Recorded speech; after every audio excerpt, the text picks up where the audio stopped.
नमस्कार, NDTV India में आपका स्वागत है। मैं हूं मनोरंजन भारती। चुनावी नतीजों के बाद अब सबकी उम्मीदें इस बात पे लगी है कि जल्दी से जिन राज्यों में बीजेपी ने जीत हासिल की है उसमें मुख्यमंत्री के बारे में जानकारी मिल जाए। लेकिन अब बीजेपी की तरफ से कहा जा रहा है कि इन राज्यों में जहां बीजेपी जीती है कोई नया चेहरा मुख्यमंत्री बनेगा। तो सबसे बड़ा सवाल ये उठ रहा है उन चेहरों को लेकर के जो पूर्व मुख्यमंत्री रह चुके हैं और जिन्हें उम्मीद थी कि इस बार उनको मुख्यमंत्री की कुर्सी दी जाएगी, उनका क्या होगा।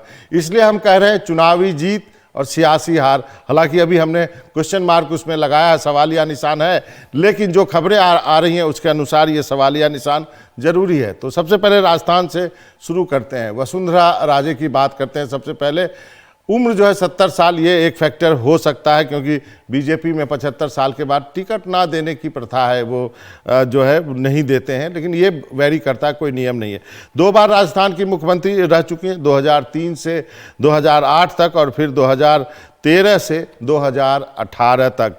6 बार की विधायक रह चुकी हैं, 5 बार की सांसद रह चुकी हैं। अब इनको मुख्यमंत्री बनाया जाएगा या नहीं जाएगा, इस पर सवालिया निशान इसलिए है क्योंकि इन्होंने जो है अब इनके रिश्ते जो है बीजेपी के जो केंद्रीय नेतृत्व है उनसे बहुत अच्छे नहीं है और यही वजह है कि अभी तक जो है राजस्थान में नाम फाइनल नहीं किया गया। हालांकि वसुंधरा राजे जो है वो अपनी जो है वो पकड़ जो है साबित करने के लिए लगातार विधायकों से मिल रही हैं। तो इस बार यदि उनको मौका नहीं मिलता है तो फिर अगली बार के लिए तो आप भूल ही जाइए। इसी तरह हम बात कर लेते हैं, राजस्थान में ही रहते हैं, अशोक गहलोत की।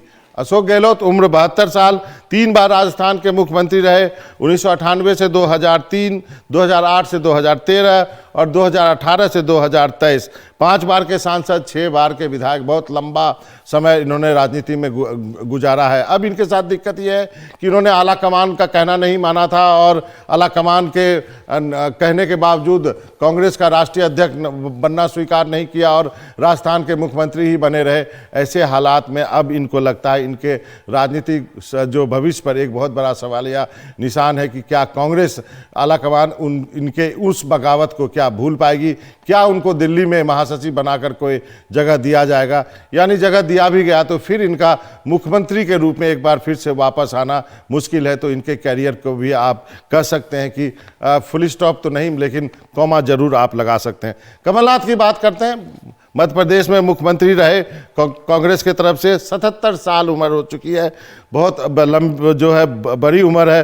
2018 से 2020 के मध्य तक मध्य प्रदेश के सीएम रहे, मार्च महीने तक। 9 बार के सांसद रहे, कभी हारे नहीं, 2 बार के विधायक रहे। अब इनका कोई चांस नहीं है राजनीति में, अब इनके एक्टिव राजनीति में अब मुझे नहीं लगता इनकी कोई भूमिका होगी क्योंकि कांग्रेस जो है इनको भी ऑफर किया था कि राष्ट्रीय अध्यक्ष बन जाए, लेकिन इन्होंने राष्ट्रीय अध्यक्ष बनने के बजाय जो है मध्य प्रदेश की राजनीति चुनी। यदि जीत जाते तो जरूर 5 साल मुख्यमंत्री रह जाते, लेकिन अब चुनाव हार गए हैं तो अब इनके पास मुझे लगता नहीं कि कोई ज़्यादा चांस बनता है। उसी तरह रमन सिंह की बात करें, रमन सिंह उम्र 71 साल, 2003 से लगातार 3 बार छत्तीसगढ़ के मुख्यमंत्री रहे, लगातार 15 साल मुख्यमंत्री रहने का इनका रिकॉर्ड रहा है। बीजेपी के उपाध्यक्ष भी हैं। हालांकि इस चुनाव के पहले ही जो है इन पर कोई दांव नहीं खेल रहा था क्योंकि किसी को उम्मीद नहीं की थी कि बीजेपी सरकार में आएगी। अब इस चुनाव के में जीत के बाद जो है ये कहा जा रहा है कि बीजेपी वहाँ भी एक किसी नए चेहरे को और कम्बिनेशन के अनुसार आदिवासी चेहरे को ला सकती है। तो ऐसे में रमन सिंह की सियासी पारी भी जीत के बाद जो है, चुनावी जीत के बाद सियासी पारी भी जो है ढलान के ऊपर दिख रही है। एक और नेता की बात करते हैं, राजा की जो है राजनीतिक हार। राजा यानी दिग्विजय सिंह की बात कर लेते हैं, उम्र 76 साल, बड़े रणनीतिकार रहे।